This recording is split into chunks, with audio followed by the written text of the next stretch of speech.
Burnie Radio, 103.9 FM. We'll get back to the greatest music of all time, but right now we're going to air a show just in time for Thanksgiving, and it's brought to you by the Richter Tavern and the Cork and Keg, which, by the way, is hosting a special wine tasting on Thursday, December 4th from 6:15 to 7:45.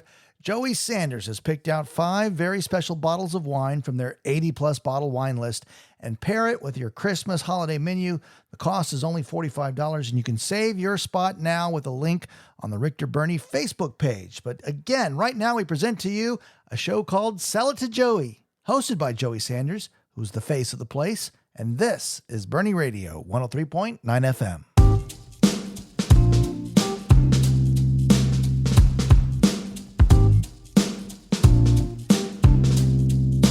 Hey, it's a great day in Boerne, Texas. I'm Joey Sanders, and I'm on Burnie Radio 103.9 FM.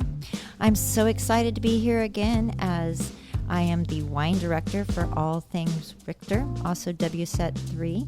So I do a lot of time buying wine. So today we're going to see if somebody can sell me wine, and that somebody today is my friend Will from Favorite Brands.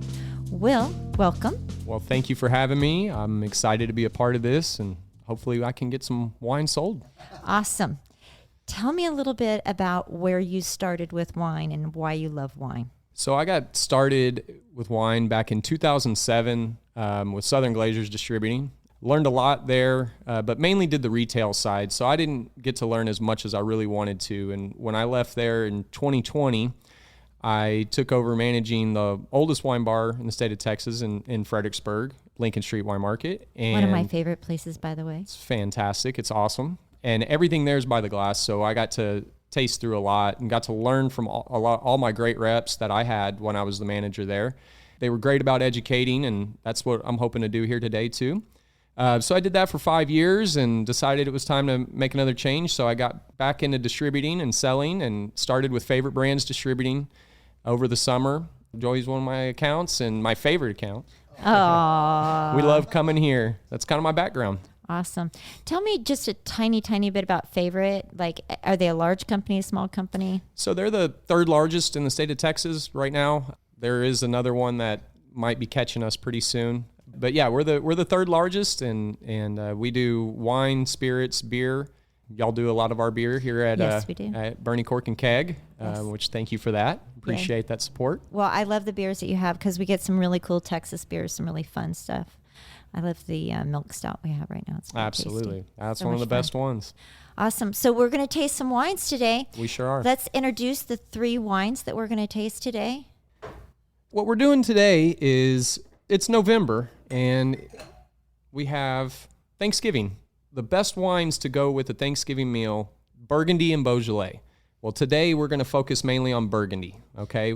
What you have in Burgundy, you have mainly Chardonnay and Pinot Noir.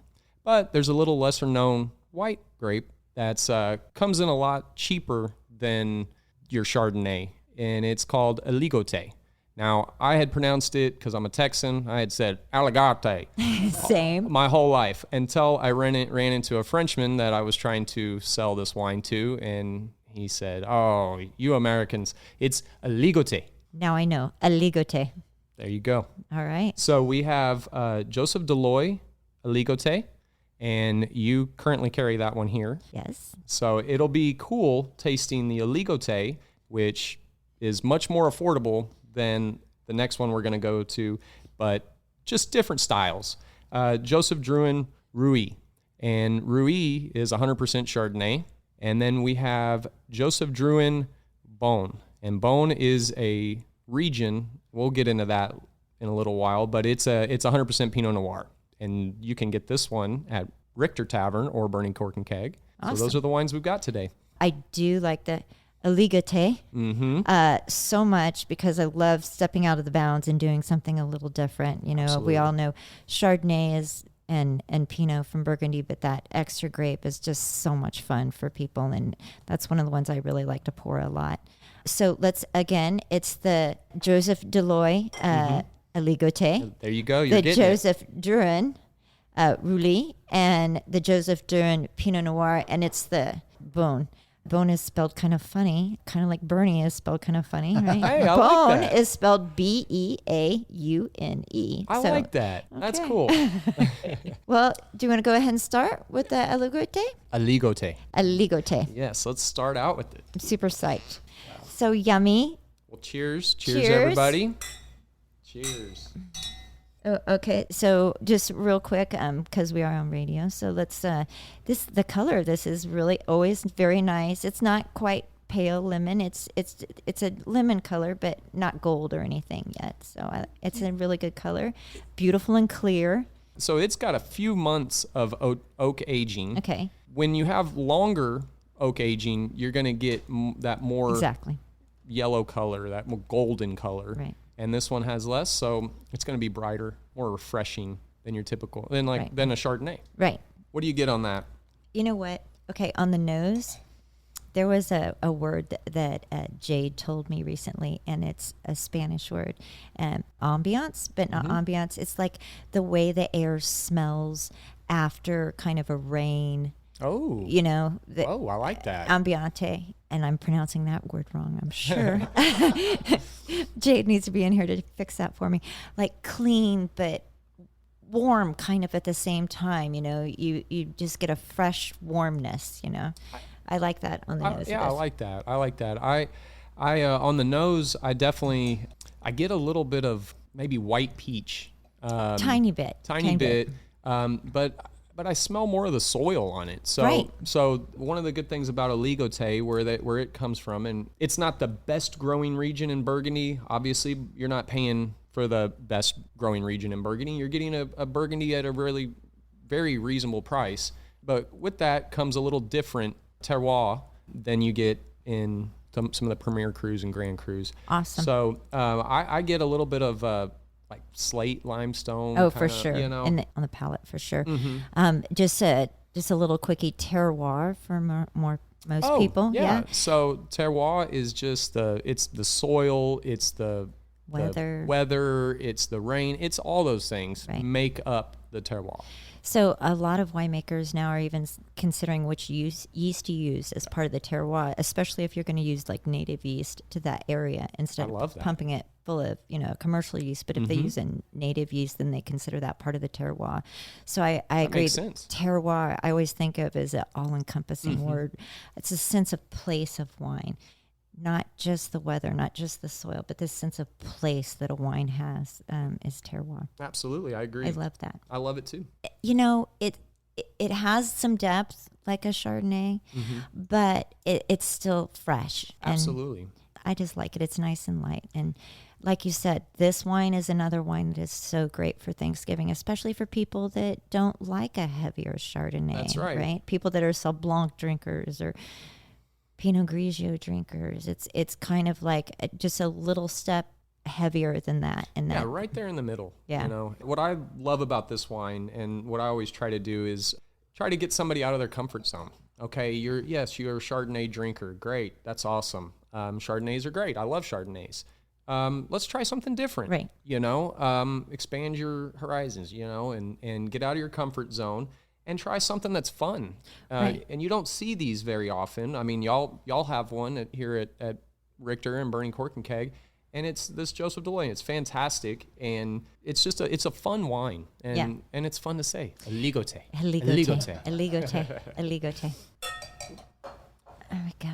So now we are going to move on to the Joseph Gruen. So Joseph Gruen family, they have been around since 1886, I believe. You remember the 80s, don't you, Joey? Yes.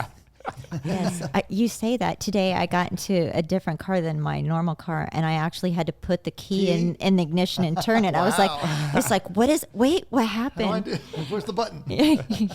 That's awesome. Yeah, so 1886 is when this family purchased their land in Burgundy, and they started their winemaking. So they've been around for a long time. And I think, to me, that's why French wines and Italian wines and Spanish wines, Greek wines, they really stand out, because it's taken hundreds of years for these people to get the wines right. It's not like you buy a winery and 10 years later you're going to have a great wine. It's not like that.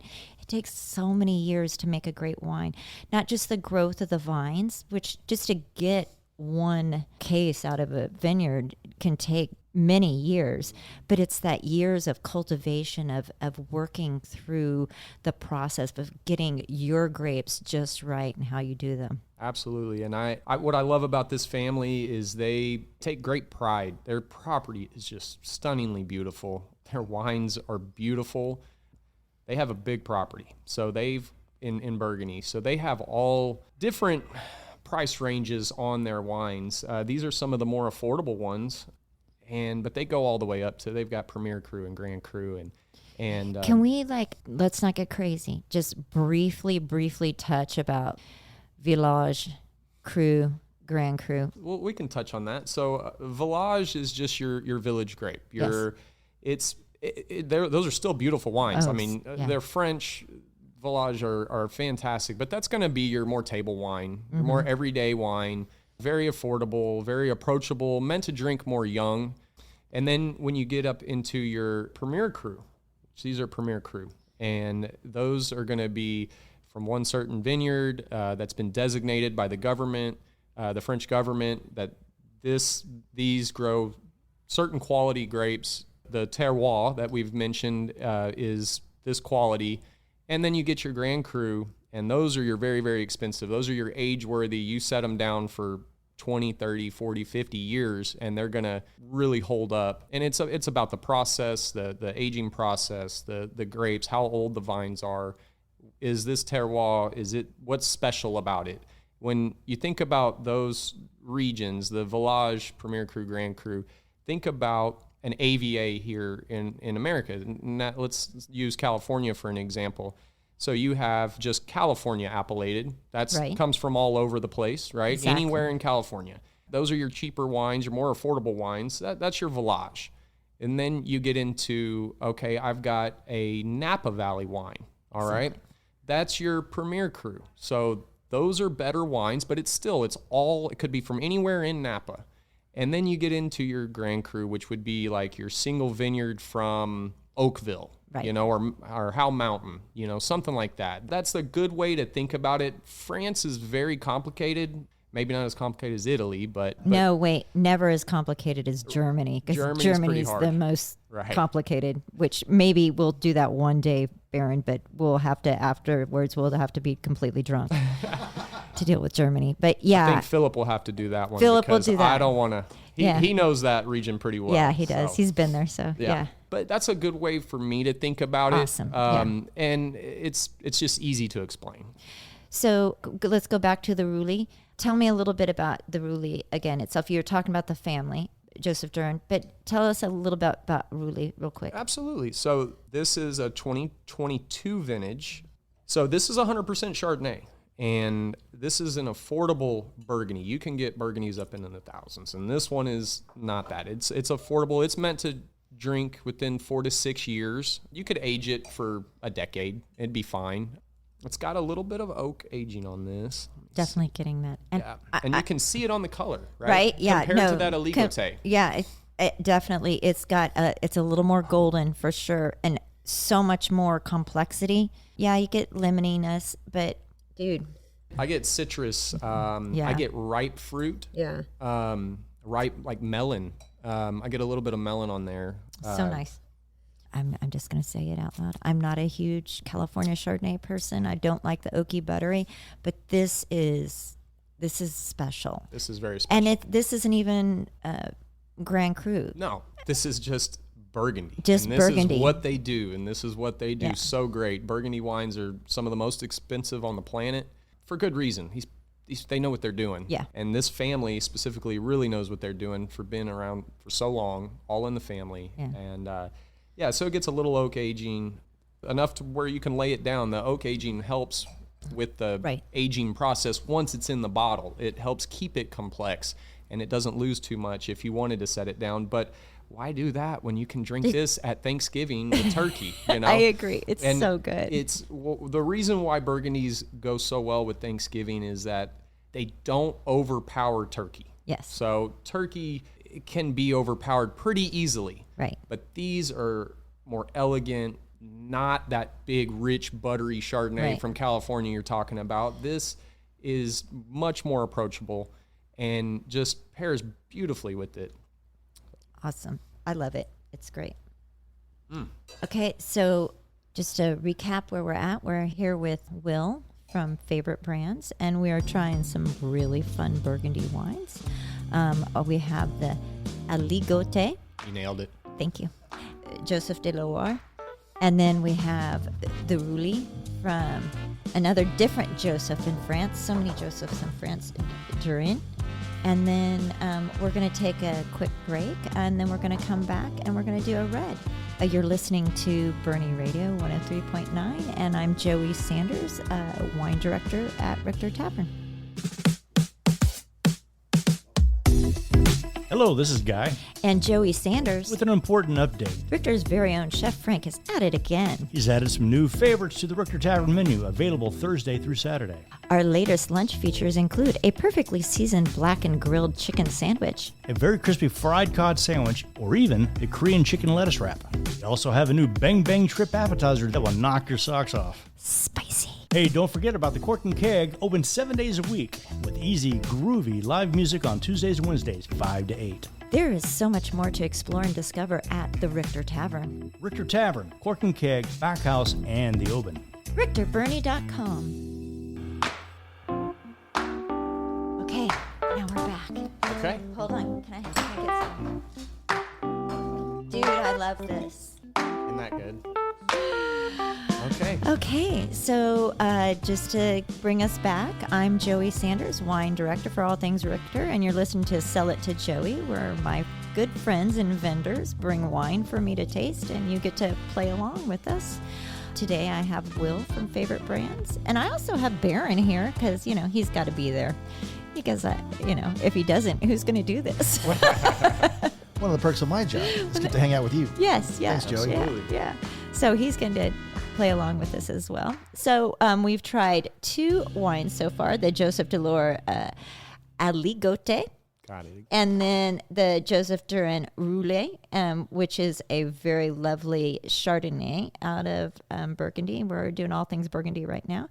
And we're going to move on to a Pinot. So let's talk. So the Pinot, many would say, would be the star of the show in Burgundy. It's a very difficult climate for grapes, and Pinot Noir is very delicate. It requires such care, and so with the care comes much higher price tag. Yes. So these Pinot Noirs from Burgundy don't come cheap, but this one is again just like the Gruen Chardonnay. This one is much more approachable, much more affordable.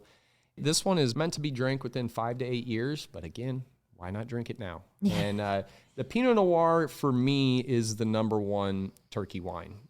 It's lighter, it's elegant and just beautiful. Pairs beautifully with turkey, cranberry sauce, and again, it doesn't overpower it. It's just a perfect pairing. I also like Gamay, Beaujolais, but we can do that for another time. But they say Burgundy and Beaujolais is Thanksgiving. Right, exactly. I agree wholeheartedly, and I think that you should definitely do a Pinot. If you're going to do a red at Thanksgiving, do a Pinot. If you're going to do a white Burgundy, a Chardonnay. And like you said, the cranberry, because I bet when I smell this, and I haven't smelled it yet, but I bet when I smell this, it's going to have some nice cranberry smells, some cherry smells, really great stuff like that. I bet you will. Oh, wait, let me see. Yeah. Oh, yeah. Mm-hmm. A little toastiness. This has got some oak a little bit maybe on it. Tell me it does. Tell me I'm not wrong. No, it does. It does have a little bit of oak. Let me see. It's new French oak on this. Oh, see? Definitely. Yep. Let's see. 20% new. Aging lasts between 12 to 16 months. But it's all French oak. It's just some new, 20% new and 80%. So I want to talk a little bit about why new oak versus old oak makes a difference. So when we have new oak, right, we can definitely get more oak or woody or Toasty. toasty, all those flavors out of it. Whereas if you've had one barrel we've used over and over again, that's going to be more of a neutral barrel that you're not really going to get all those oaky notes.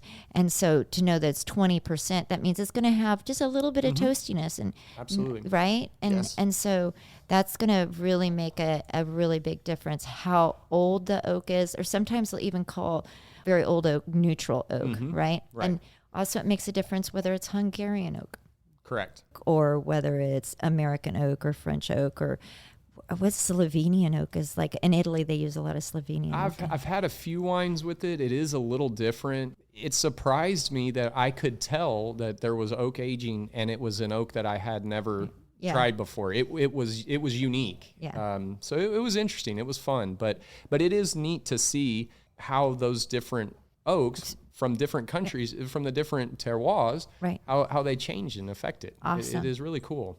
Well, I appreciate that they're in France and they use French oak, so That's we right. can really get it, and we're really Frenchy. Oh, I forgot to tell you what color this is. So this is a Pinot Noir, definitely, because if you look, it's still kind of clear. It's not. I can read through You the can read wine. through the I wine. can read through it. And that's the nice thing about a Pinot. It should be that way. And I struggle when wineries they add like other wines.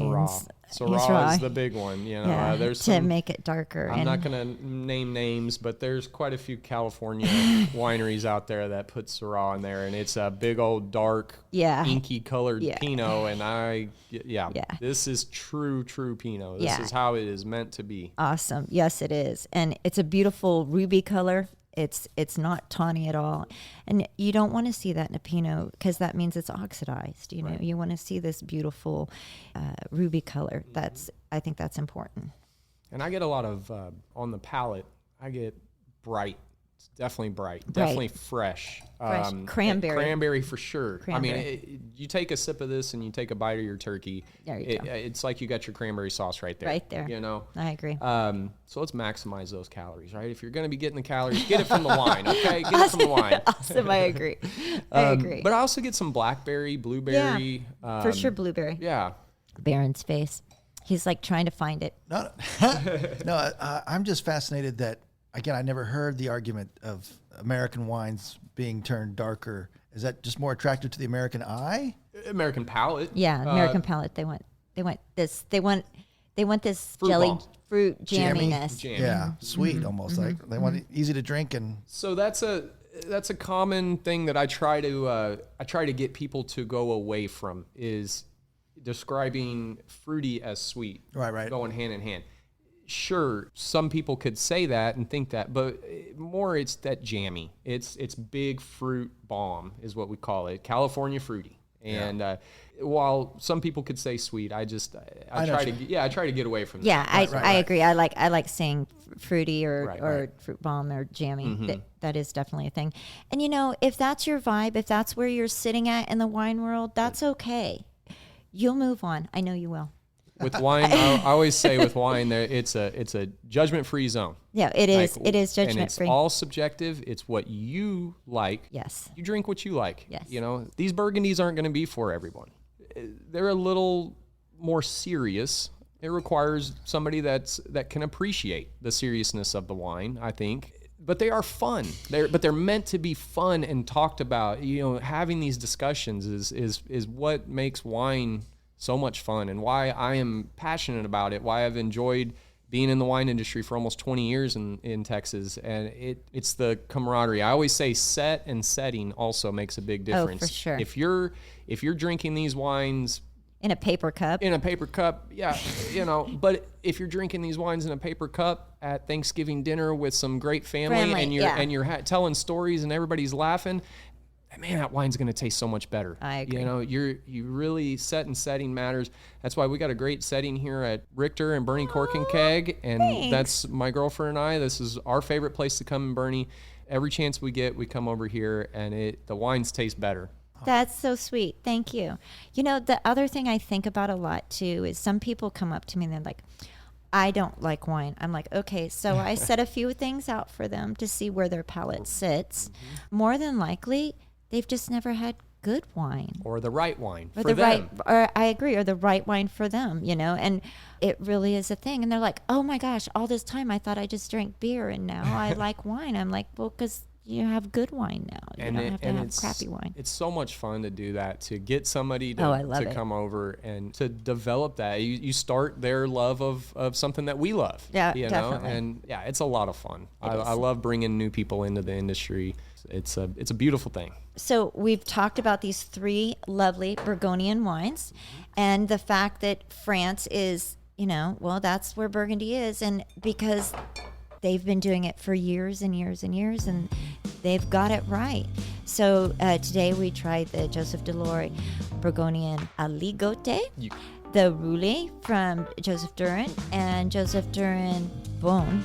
And I'm Joey Sanders, and I'm here at Bernie Radio, and I've had the most fun talking with my good friend Will, and drinking, of course, with my good friend Will from Favorite Brands, and of course my good friend Baron here at Bernie Radio 103.9, gateway to great music.